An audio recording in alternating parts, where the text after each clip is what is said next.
নমস্কাৰ কৰ্মচাৰীৰ পেঞ্চনৰ কাৰণে অতি সুখবৰ প্ৰথমটি খবৰ হৈছে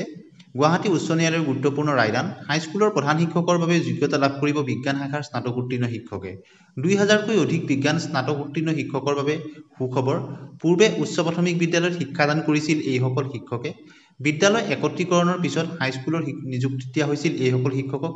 আৰু তেওঁলোকৰ জ্যেষ্ঠতাক প্ৰধান শিক্ষকৰ যোগ্যতাৰ বাবে স্বীকৃতি দিয়া নাছিল চৰকাৰে পূৰ্বৰ অভিজ্ঞতাক স্বীকৃতি নিদিয়াৰ বাবে ন্যায়ালয়ৰ দ্বাৰস্থ হৈ একাংশ শিক্ষক আদালতৰ ওচৰ চাপিছিল আৰু নিৰ্দেশৰ পিছত প্ৰধান শিক্ষক পদৰ সেৱাবিধি সলনি কৰিছে চৰকাৰে অৰ্থাৎ তেওঁলোকৰ সপক্ষত উচ্চ ন্যায়ালয়ৰ পৰা এটা ৰায়দান আহিল আপোনালোকে নিশ্চয় স্ক্ৰীনত দেখিছে এখন অসম ৰাজপত্ৰ দি আছাম গেজেট আৰু ইয়াত লিখা আছে অসাধাৰণ এক্সট্ৰাঅৰ্ডিনাৰী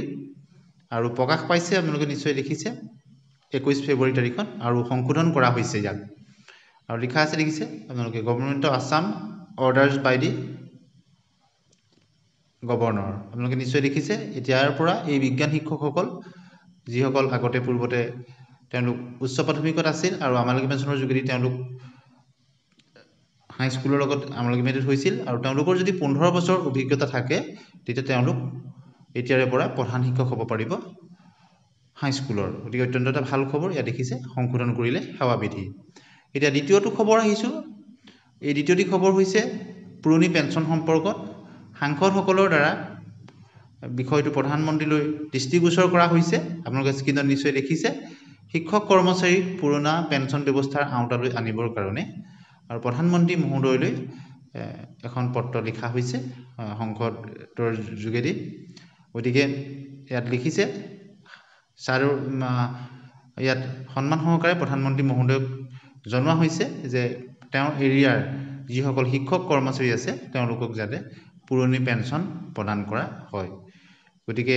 এইটো এটা অতি গুৰুত্বপূৰ্ণ তথা ভাল পদক্ষেপ বুলি ক'ব লাগিব সংসদৰ দ্বাৰা প্ৰধানমন্ত্ৰীলৈ যি পত্ৰ লিখা হৈছে ইয়াৰ দ্বাৰা নিশ্চয় অনাগত দিনত শিক্ষক কৰ্মচাৰীৰ কাৰণে ভাল খবৰ আহিব এতিয়া আহিছো তৃতীয়টি খবৰলৈ ইপিএফ কৰ্মচাৰীৰ বাবে গুৰুত্বপূৰ্ণ আপডেট এটি আহিল তেওঁলোকে আগতকৈ অধিক জমা ধনৰ ওপৰত লাভ কৰিব সুত ইপিএফৰ 2024-25 জমা ধনৰ সুতৰ হাৰ বছৰি 8.2% নিৰ্ধাৰণ কৰিছে আৰু কেন্দ্ৰীয় বিত্ত মন্ত্ৰালয়লৈ এই কথা প্ৰেৰণ কৰা হৈছে কৰ্মচাৰী ভৱিষ্যত নিধি সংগঠন অৰ্থাৎ এমপ্লয়িজ প্ৰভিজন ফাণ্ড অৰ্গেনাইজেশ্যনে কৰ্মচাৰীসকলক এক গুৰুত্বপূৰ্ণ আপডেট দিছে কৰ্মচাৰী ভৱিষ্যত নিধি পুঁজিত জমা ধনৰ সুতৰ হাৰ 2024-25 বৰ্ষত 8.25% লৈ নিৰ্ধাৰণ কৰা হৈছে আৰু উল্লেখযোগ্য যে বিগত 2023-24 বৰ্ষতো এই একেই সুতৰ হাৰ দিয়া হৈছিল যোৱা 2024 ফেব্ৰুৱাৰীত ভৱিষ্যত নিধি সংস্থাটোৱে ইপিএফৰ সুতৰ হাৰ বৃদ্ধি কৰে 2022-23 চনত ই 8.1% আছিল গতিকে কৰ্মচাৰী ভৱিষ্যত নিধি পুঁজিত জমা ধনৰ সুতৰ হাৰ 2024-25 বৰ্ষৰ বাবে 8.2% নিৰ্ধাৰণ কৰা হৈছে গতিকে ইপিএফৰ চেন্ট্ৰেল বোৰ্ড অফ ট্ৰাষ্ট অৰ্থাৎ সিবিডি আজি বৈঠকত মিলিত হৈ এই সিদ্ধান্ত লয় বিগত বৰ্ষত 2024-25 বৰ্ষত ই 8.1% আছিল গতিকে এতিয়া পূৰ্বতকৈ 22-23 তুলনাত 0.1% অধিক সুদ লাভ কৰিব আৰু এই সম্পৰ্কত চেন্ট্ৰেল বোৰ্ড অফ ট্ৰাষ্টে সেই গুৰুত্বপূৰ্ণ সিদ্ধান্ত গ্ৰহণ কৰি কেন্দ্ৰীয় বিত্ত মন্ত্ৰালয়লৈ প্ৰেৰণ কৰিছে গতিকে লাখ লাখ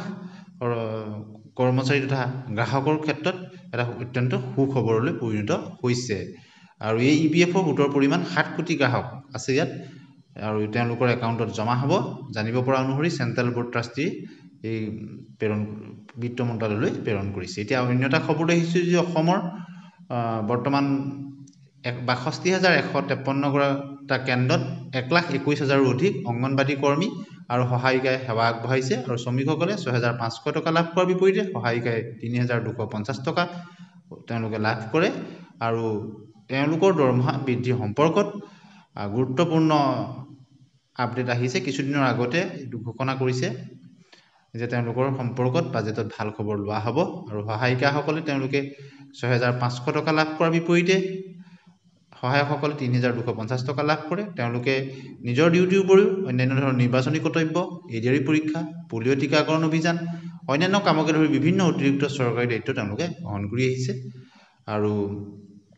এতিয়া CITUৰ ফালৰ পৰা কিছুদিনৰ আগতে ঘোষণা কৰা হৈছিল যে অৱশেষত বৰফ গলিল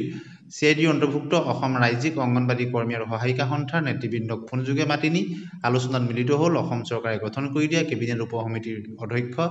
সন্মানীয় মহিলা আৰু শিশু কল্যাণ মন্ত্ৰী মাননীয় অজন্তা নেওগ মহোদয়ে আৰু আলোচনা সন্তোষজনক বুলি জনাইছে তেওঁ সংগঠনটোৱে আৰু CIDয়ে কৈছে যে 13 ফেব্ৰুৱাৰী তাৰিখলৈ তেখেতে জনাইছে যে সংগঠনটোৰ ফালৰ পৰা 2025 তাৰিখে 13 ফেব্ৰুৱাৰী 2025 তাৰিখে মহিলা আৰু শিশু কল্যাণ মন্ত্ৰী অজন্তা নেওগ মহোদয়ে অসম ৰাজ্যিক অংগনবাড়ী কৰ্মী আৰু সহায়িকা সন্থাৰ সৈতে আলোচনাত মিলিত হয় আৰু ৰাজ্যিক বিষয়ববীয়াৰ 4 গৰাকী নেতৃবৃন্দই আলোচনাত অংশগ্ৰহণ কৰে নেতৃবৃন্দই মাননী বৃদ্ধিৰ প্ৰস্তাৱ কাৰ্যকৰী কৰাৰ লগতে অন্য 4টা প্ৰয়োজনীয় দাবী দৃষ্টিগোচৰ কৰি এখন দাবী পত্ৰ দিয়া হয় আৰু মন্ত্ৰী মহোদয়ে মাননী বৃদ্ধিৰ ক্ষেত্ৰত আগন্তুক বাজেটত ঘোষণা কৰাৰ বাবে মন্তব্য আগবঢ়ায় গতিকে আজি গুৰুত্বপূৰ্ণ খবৰকেইটা আপোনালোকলৈ আগবঢ়াই দিলোহি ধন্যবাদ